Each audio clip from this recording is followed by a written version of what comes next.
होगा। ये option C जो है इसका बिल्कुल सही आंसर है।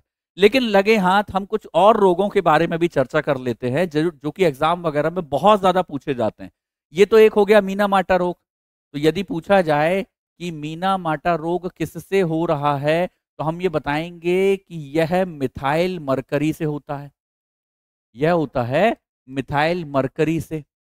और साथ ही साथ में यदि देखा जाए मीना माटा रोग के बाद में और कौन सा रोग होता है, तो और रोग यदि देखें तो हमें एक रोग होता है जिसको कहते हैं इटाई इटाई।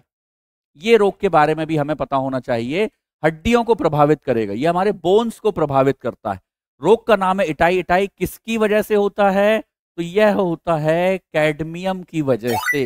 इतना हमें पता होना चाहिए। अब और कौन सा रोग हो सकता है, तो एक रोग होता है जिसको कहा जाता है ब्लू बेबी सिंड्रोम।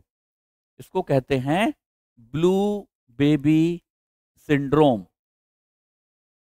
इसके बारे में भी हमें पता होना चाहिए कि आखिरकार ये ब्लू बेबी सिंड्रोम जो है वो क्या है।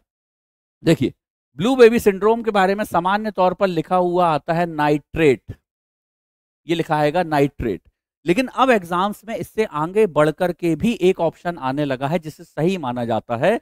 नाइट्रेट के अलावा यहां पर एक और चीज लिखी आती है जिसे कहते हैं मिथेमोग्लोबिन। यदि यहां पर मिथेमोग्लोबिन लिखा हुआ है तो यह ज्यादा सटीक आंसर माना जा सकता है। इतना हमें पता होना चाहिए। एक रोग होता है जिसको हम कहते हैं मीना माटा हो गया, इटाई इटाई हो गया, ब्लू बेबी सिंड्रोम हो गया। एक होता है जिसको हम कहते हैं नॉक नी सिंड्रोम, जिसे कहा जाएगा नॉक नी सिंड्रोम।